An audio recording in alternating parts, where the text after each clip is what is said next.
Without further ado, Claudia Wells and her host. Hello. Yeah, and her host, Tom. Yay, I'm Tom, and that's Tom. Hey, how you doing? So. Hi, everybody. So you must have seen the announcement or heard the announcement. I didn't hear it. I was like, how are they going to know I'm here? But you all knew. I'm honored. So is this this is the first time you've been to RetroCon, obviously. So what do you think of it? I love it. Every job I'm at is my most favorite job I'm at. Every trip I take is my most favorite trip I've ever taken. I got you. And there's something about meeting people who are so joyful, and we're all a team, like a Back to the Future team. No matter where I go in the world, it's that same shared joy and kindness and fun. And it's like we have our own little world in the great big world, and we're together. I love it. I'm grateful every day for it. Yeah, there's in this culture that we're all in at a convention like this, as time goes on, as people get older, we look more to the past memories, things when we were growing up. We pass stuff on to the next generations. As time goes on, it's chances for fans to interact with people like you that were in these movies that affected our lives. I know from my own personal experiences, when I was a kid and saw Back to the Future Part 2, I'm 10 years old, I was getting into the movies, I was watching behind-the-scenes specials, and...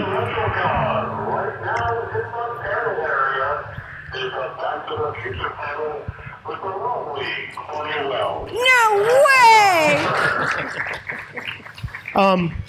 When you're a kid and you watch the behind-the-scenes specials on like NBC, you watch it, it's not real to you. Hollywood doesn't seem real to normal people, so to speak. And the thing is I was lucky. I won tickets to a premiere of Back to the Future 2, and Tom Wilson's family was in line in front of us. Tom wasn't there because he was filming the third film. But the thing is when we were in the movie theater, and his name goes, when he shows up, his family cheers. I'm like, well, that's pretty cool. But when his name went on the screen, and I saw, and his family went nuts, you start to realize, wait, everyone is real people, and real people make movies. And it's just, it's neat that someone, when you're here, you can share your stories and show people that, yes, we are all people doing stuff, and we're all capable of doing it. It's just trying to get the creative fires going, I guess, or you know what I mean? Like, yeah, I do. And in fact, what's so cool about that, Tom, is that I interrupted. Were you? No. Oh, okay. I was visiting my stepmom, who was married to my dad for 51 years, and he just went to heaven on August 2nd at 97 years old, and they're in an assisted living. Her. And everyone she introduced me to, this is our daughter, the actress. I mean, everyone, the waitress, the helpers, the front desk lady. This is our daughter, the actress. And I'm thinking, I've owned a men's clothing store for 31 years in December at the same location, but I'm her daughter, the actress. So I think that's what you're talking about, that she wanted to brag on me about being the actress, rather than saying, this is my daughter, the entrepreneur who's owned a men's clothing store for 31 years. Never even came into the conversation. So I get it. It just doesn't seem real all the time. But that's what's so exciting about conventions. And even though, you have small interactions with the people that you look up to, it makes everything real. And if you spend a lot of time at a convention, and sometimes if you don't wait, you wait in line, you do your autographs and everything. But if you linger around the people, you'll learn and see different things. You'll get to learn more about the people themselves, because you're playing a role. And a lot of times, actors might get roles that are kind of close to who you are, but a lot of times you're not. Like Tom Wilson is the bad guy in the film, but he's the sweetest guy you'll ever meet. Right? I mean, would you agree? That's almost always the case. Whenever I've worked with characters who are really nasty, cruel, mean, they're, without actually exception, they've been the kindest men. It's like they say comedians are usually sad. And sometimes people you think are super nice aren't so super nice. But I only experienced that once. Other than that, everyone is just... I'm so grateful and blessed for the people I got to work with. And actually, I'm glad you said that because it's an interesting dynamic because I know people come to these shows, Back to the Future people come to meet Jennifer Parker, but I was Jennifer Parker when I was 18 in a movie. And actually, I'm Claudia Wells. So it is an interesting dynamic because sometimes I feel like I'm I'm borrowing the love that goes to her. And then other times I feel that, well, I guess I was her and she was me. So it's okay. It's a strange sort of mind thing. Yeah, I mean, you don't want to feel like. Sometimes I guess you could feel like the character. You're almost a parody of the character, even though you were the character in a way. Right. That's why I don't do my hair like her anymore. I just do the natural curl. I used to do the exact same hairstyle and things, but Jennifer Parker was as close to who I am as any role I've ever done. She and other than the fact I didn't have a boyfriend, she and I were basically the same person, with differences. Because I always do background on a character, so I could tell you what she did in school, what her parents were like, and she was a character, so I made it different than me in terms of my personal life, but in terms of who she was as a human being, that was who I was as a human being. So. That was the most like me character that I played ever. Because I starred in a lot of TV series and episodics and movies of the week and school break specials.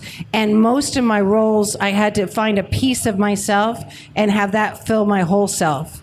But Jennifer was basically me. And my sister's name is Jennifer. And even last weekend or the weekend before, my stepmother would go, Jennifer, I mean Claudia. So I've been called Jennifer all my life. Yeah, because I know recently you auctioned off your original script that you had all your notes in there, and I remember reading. They put a few photos of it up so you could read some of your notes.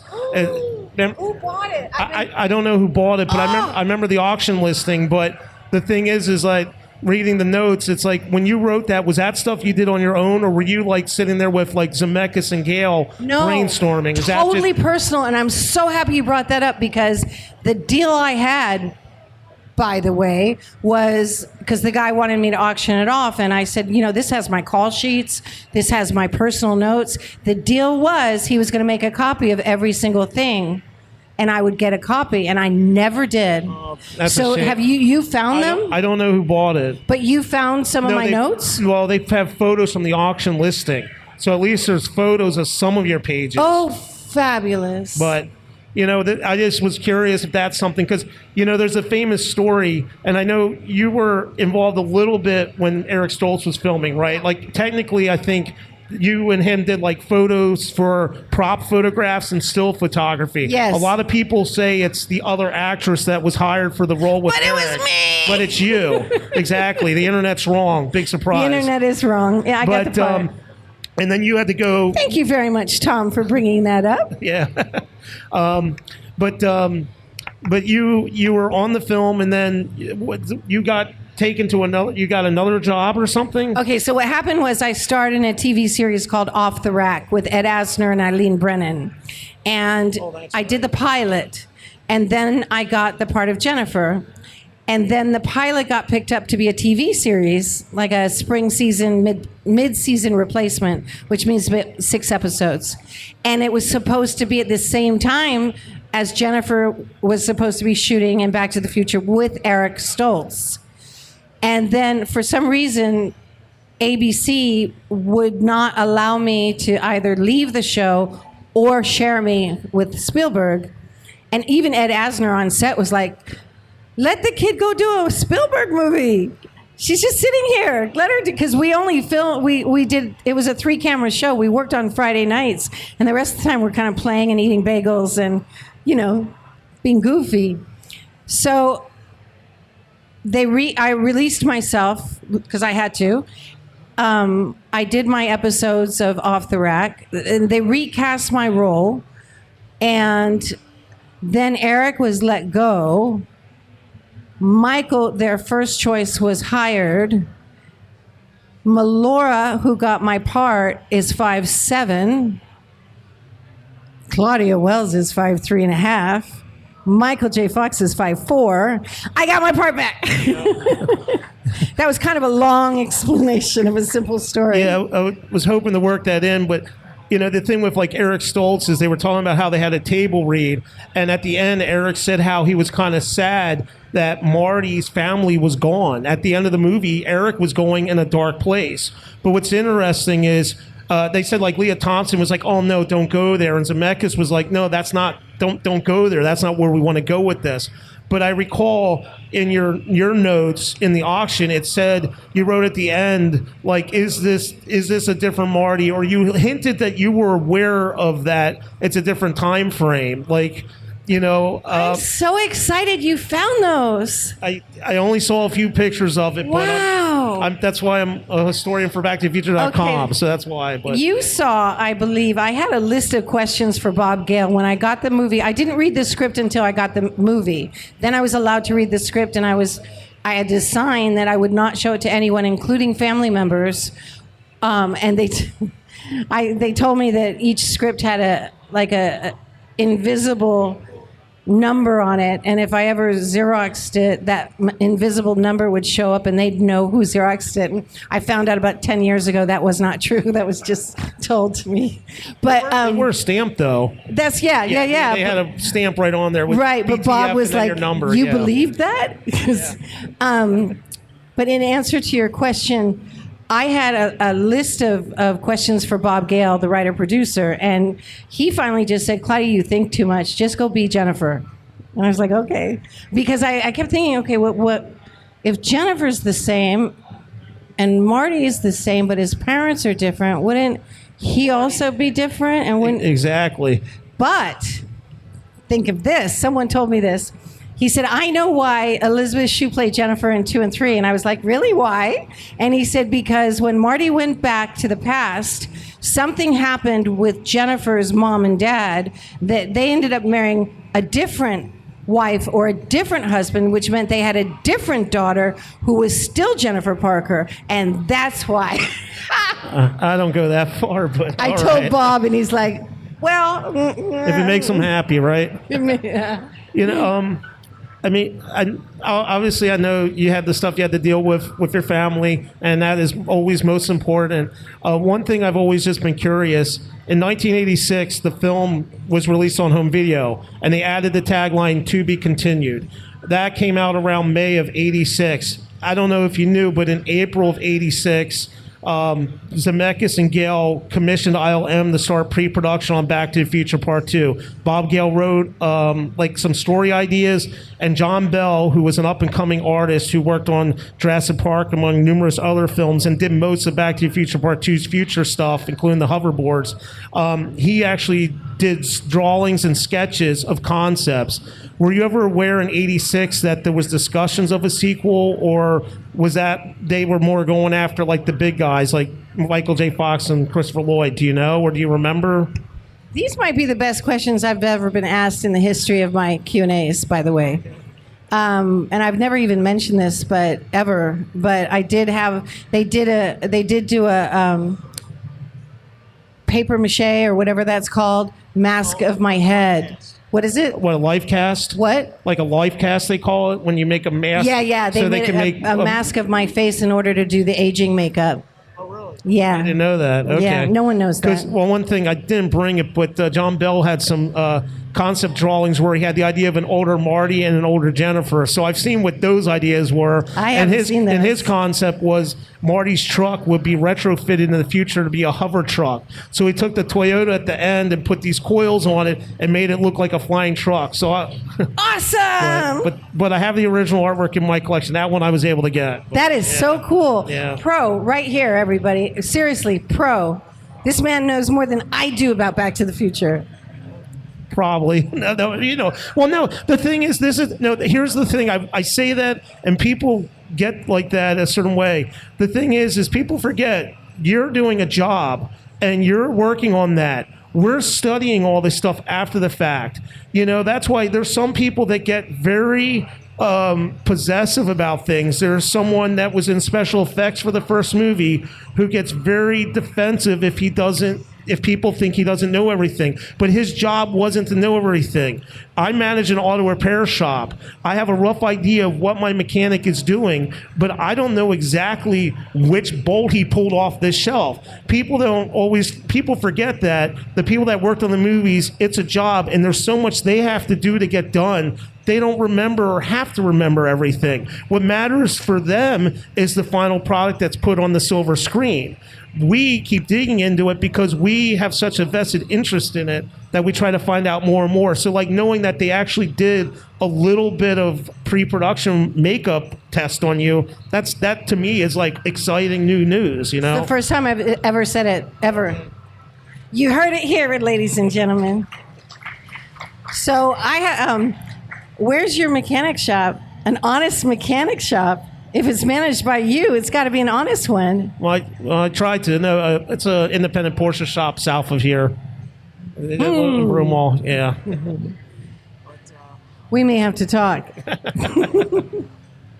I'm just going to think about a couple of things. Now, one other thing I don't know if a lot of people know about, but when you were younger, was it when you were younger that you were in opera and performed music, correct? That is correct. I started in my first opera at the San Francisco Grand Opera House and at the Curran for Spring Opera when I was 8 years old. And I ended up being in 10 operas between the ages of 8 and 12. And I sang in some, I spoke in some, I was a bear in one of them.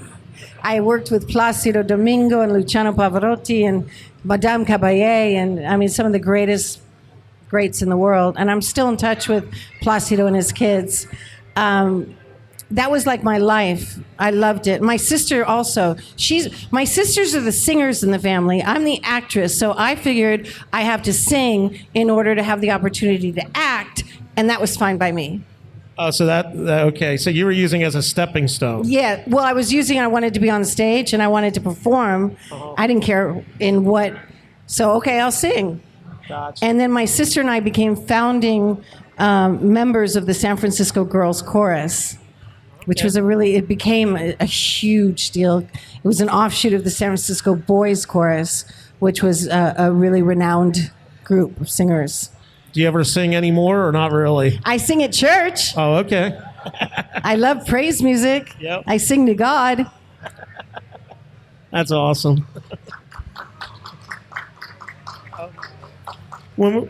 Again, I mean, I know you've done a lot of other movies and television shows and everything. I know Back to the Future, that's my specialty, so obviously my questions are geared more towards that. One other thing I was always wondering, when you got the script, they changed the ending of the first film. Were you on board when it was actually, you weren't even Jennifer, you were Susie? Yes, I was. And then Bob based my character on someone he had a big crush on, who was an actress when he was in high school. And twice he's told me who it was, and twice I've forgotten who it was. That would be good trivia. Yeah, but she was Susie with a Z. I mean, I know Biff Tannen was named after Ned Tannen, who was one of the executives at Universal, and Bob Gale and Zemeckis hated him. So that's where Biff Tannen's name came from. Is it Scheinberg, who was at MCA? You know, his wife was Lorraine Gray. Lorraine Gray. So that's why Marty's mother's name was changed, because her name was originally Aline. So that was one of the things that Scheinberg asked for. Absolutely amazing. You want to hear something funny? I was just telling Josh, who was helping me at the table, and you don't know this. You might know it. I've lived in the same place for about 16 years, and we all have numbers in our parking spots. And I looked down about 5-6 years ago, and I go, no way. I'm randomly in parking spot 88. It's interesting, too, like, Leah Thompson, is at conventions quite a bit as well. And she's always interacting, and there's usually a DeLorean time machine. I mean, when I did mine, there weren't many of them. There were probably, including official cars, maybe 25, 30. Now there's like over 120. You know, they seem to grow on trees. But the thing is like Leah never has any interaction with the car other than it under a cover. You at least got to be in it there at the end. Do you recall how cramped it was in the car, or like remember, was it a pain? You know, there's sharp edges and stuff. Or it's so funny because I don't know how Michael and I did it. We were sitting together in one seat, and I wasn't on his lap. I mean, I was kind of like, I don't even know how we were, but it's like we must have been itty bitty, teeny tiny, because that's small. It's curious because it's like you're sitting there. I'm like, how did you guys actually fit in there? Because that was on location. That wasn't the car they cut up. No, but I've been asked that many times, which is not necessarily a compliment. Oh, so they really cut out that seat and changed it so you could both fit, huh? And I'm like, no. I love it though. I'm a car girl by proxy because I got to star in Herbie the Love Bug with Dean Jones on CBS, and then the DeLorean. So I'm actually a car girl. I'm an official car girl. Should we start asking some questions from the crowd and everything?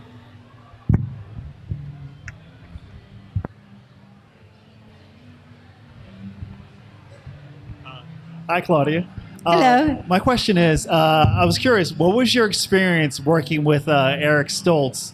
And my second part to my question would be, too, how do you think Back to the Future the movie would be if he had stayed in the role as Marty? Can you talk just a wee bit louder, please? Oh, sorry about that. Second question. Second question would be, how do you think the movie would be different if Eric Stoltz stayed the Marty McFly character? Well, I never officially acted. Good questions. With Eric, for Back to the Future, we did do pictures that were supposed to be the girlfriend-boyfriend pictures and the girlfriend pictures, which I have some. I think some of the only ones. Bob had sent me like Steven 6. has one. Huh? Steven has one of the originals. Yeah. That's awesome. I have the one that's perforated. And I found a letter from Bob Gale saying, here's some pictures, but save them in case we need them for Back to the Future 2 and 3. And I think those are the pictures that I recently found. Interestingly, I was with Eric when he first became an actor at Stella Adler's acting class that she taught. It was one of her final teachings because she was older. And he had long, stringy red hair, and he had just moved to LA from Santa Barbara to be an actor. And so it was interesting. I never acted with him. What I hear is that it would have been a less comedic role than what Michael brought to it. But obviously everyone knows Eric is a brilliant actor and currently a brilliant director as well. Can I add some of the stories? Well, with Eric, I mean, there's the documentaries and they talk about it, but I've interviewed a lot of on-crew members. One gentleman said to me, and I actually put it in my book, but I didn't put his name on it, Eric came off like a dead fish in the role. I hate to say it, but that's a direct quote. I have the email. I stand behind it.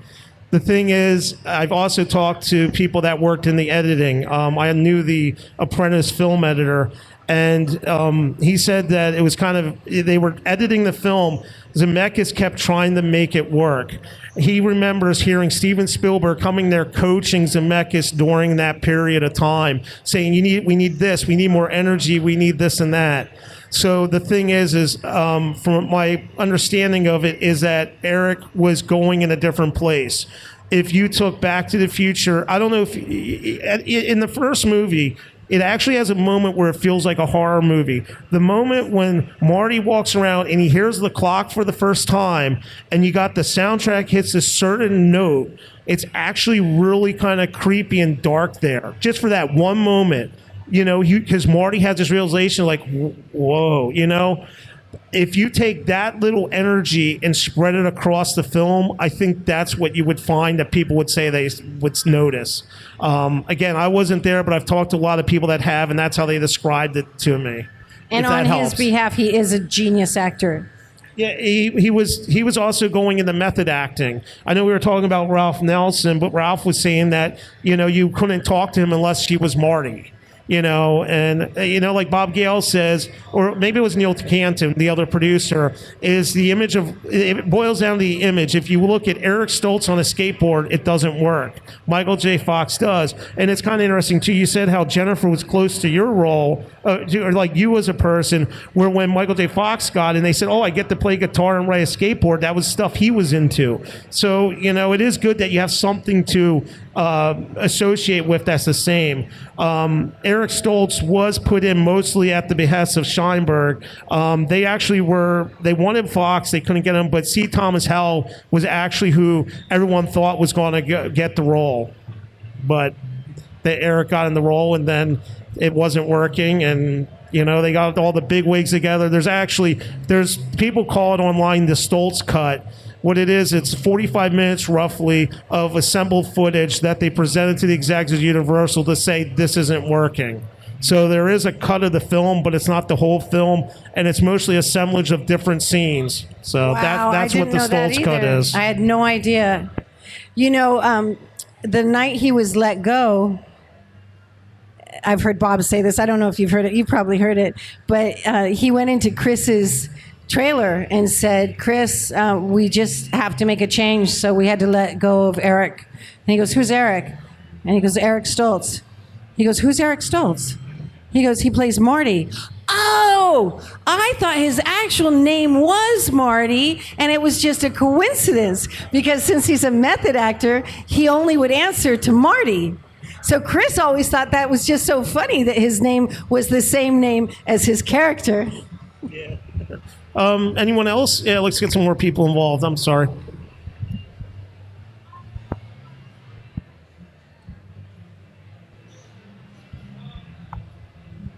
Hi, you have a very dynamic and strong female personality. Like, you seem like a very empowered woman. Have you ever witnessed any bias or, like with the Me Too movement going on, did you ever witness any discrimination against women in the movie business? Well, first of all, thank you for the compliment. I really appreciate that. And I give all glory to God for who he's helped me become. I never experienced any of the Me Too. And I heard, like, years later, I would hear from, like, one of the actors I did a series with, who was 28 when I was 17, said, oh man, I had such a crush on you. And a lighting guy said that. And both of them knew if they had even attempted to even show that, my mother would have clobbered them.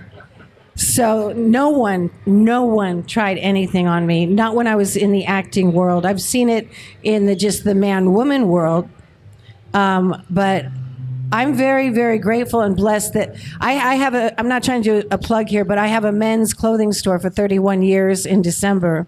And men have been so kind and loyal and respectful and wonderful and grateful. I don't even know how to use a computer, so you're not going to get email, don't forget that Armani Wells is here and come back. They keep track of me. So I have wonderful experiences with them. But you're right, I'm a very independent person. I've been working since I was 7. Not in television. I was the best babysitter in town. Okay, we've got 7. time for one, maybe 2 more questions. I see this gentleman over here, and I'll get you.